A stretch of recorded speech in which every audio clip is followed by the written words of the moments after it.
Good morning guys. Ito yung panglimang araw ng aking asola. Yan siya. Marami na nagkalat. Tingnan ko kung ilang araw yan mapupuno. Yan. Halos lagpas na ng kalahati. Yan.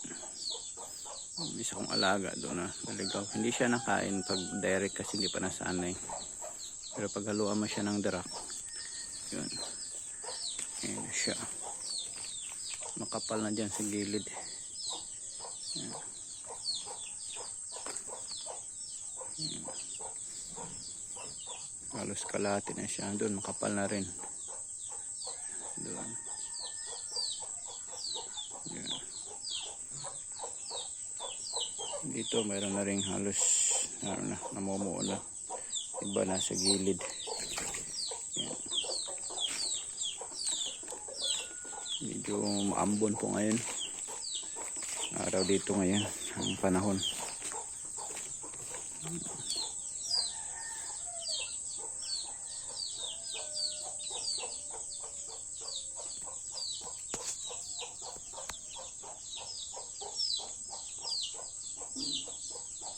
Siya.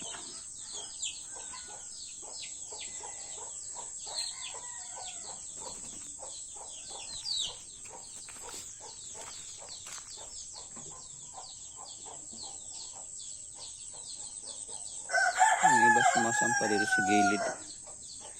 Parang umaakyat siya. Umaakyat. Yan siya. Pag alam nyo yan siya. Umaakyat dito sa gilid yung iba. Yan. Ilang alas na puno na rin yung doon sa gilid. Lahat na may tubig pinupuntahan.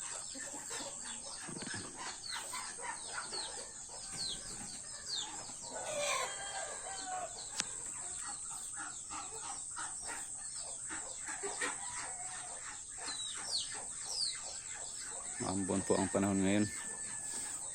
Huwebes. Maambon. Kulimlim.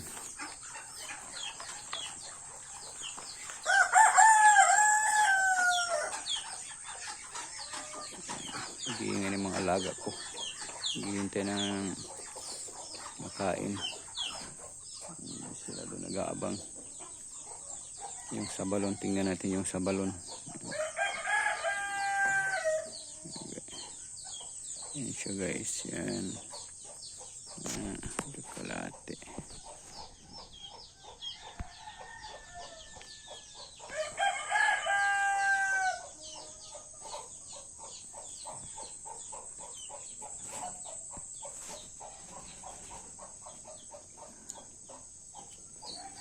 Sa balon, yan. Hindi nagsiksika na dun sa dulo.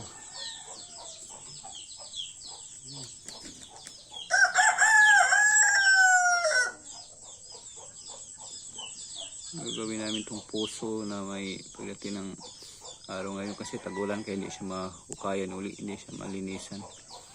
Linisan namin yan tapos gagawin namin ng palaliman tapos lagyan ng motor. Ayan siya.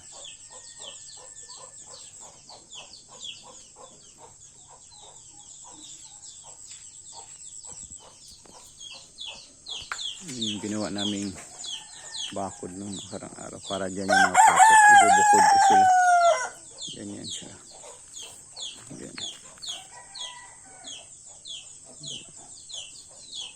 Maliit lang siya guys kasi maliit lang area ko. Yan. Halos mga 50 square meter lang siguro. Tapos doon na siya sa loob yung paliguan nila. Tapos may asula na rin. Pwede silang kumain yan yung asula. Yung pinaka-bakod, yung mga tanim-tanim namin dati, okra, may kamuting kahoy, alisin ko na rin yan pag linis para mayroon silang pagsugahan dyan.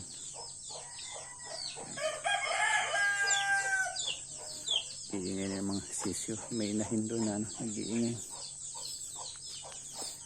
Yan sila, naghihintay sila. Yung mga pato, nag-aabang.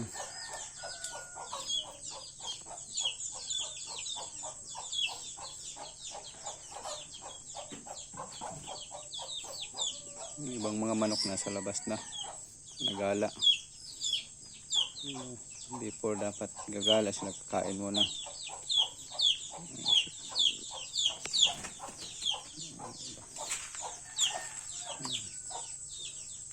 May isang itik na lalaki, isang babae nandoon kasi yung iba na piste nung nakaraan. Kaya namatay. Si Barako.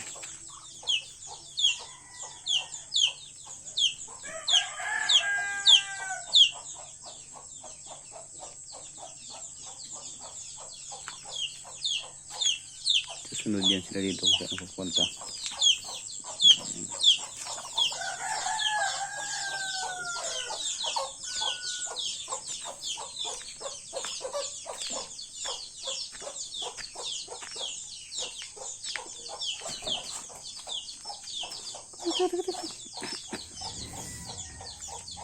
Ayan sila.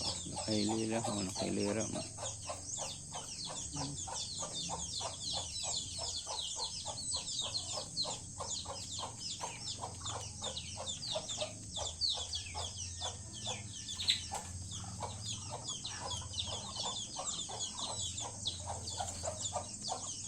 Ayan gagawin kong kulungan. Yung may ginawa akong kulungan ng mga manok para pag may mga sisi ibukod ko sila, babaguhin ko, lagyan ko ng meat para dyan sila sa loob hindi na makagala para maalagaan. Yan na sila nag-aabang.